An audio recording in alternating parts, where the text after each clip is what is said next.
has got a lot of people upset, and Pennsylvania State Police show 27 sex offenders with a Munhall address and show about 25% of them are housed at Cleft of the Rock Ministries. The pastors of the program say they're faith-based and give people a second chance. Others say they're okay with that idea, just not in Munhall. All this time we're thinking it's a homeless shelter. On the corner of East 9th Avenue in Munhall is Cleft of the Rock Ministries, which operates Steadfast Outreach, a faith-based program designed to help those troubled or less fortunate, teaching them about Jesus Christ. And sometimes their program includes violent registered sex offenders. I'm livid. Kay Boger operates a daycare just around the block from Cleft of the Rock Ministries, and there's at least a few others nearby. Boger says she believed it was a homeless shelter until we told her. We used to cook food in the summertime and pass out food. So you had no idea? No idea. So we've been brought in blind. This former Steadfast Outreach resident, Nelson Warren Diggs, is a Tier 3 lifetime registered sex offender who pled guilty to indecent assault to a child and corruption of minors.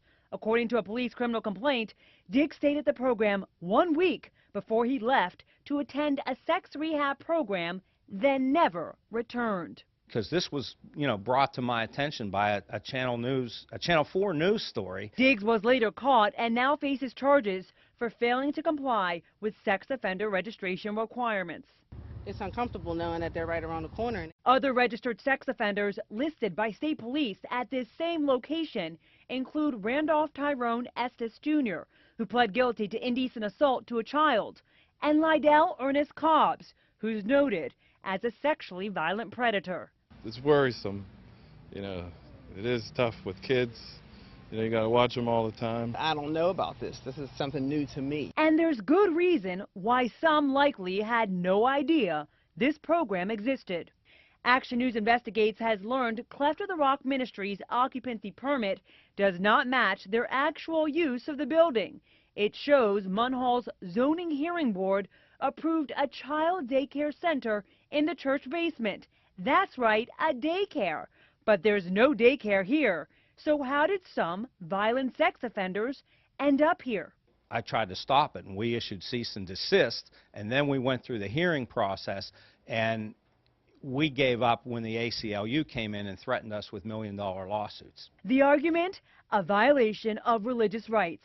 Ultimately, the court allowed Steadfast Outreach to be used as transitional housing, trumping any borough permit. The primary permission for this is that these individuals that are housed there are participating in these religious activities. But still, Councilman Lloyd says he had believed the program housed only nonviolent offenders. And we're going to stop the county from dumping this sort of element on a recovering neighborhood. We learned county funding through a provider agency helps support Cleft of the Rock Ministries. In fact, since last year, the program received more than $8,000 for 9 people released from jail. 8 of the 9 are registered sex offenders. That provider agency says, based upon client choice of limited options available to individuals with a history of sexual offenses, provided rent assistance for consumers leaving the county jail and residing at Cleft of the Rock Ministries. That's the reception we got from the person who answered the door when we showed up here one day. Cleft of the Rock Ministries pastor then denied our repeated requests for an on-camera interview after walking up to our photographer and saying this.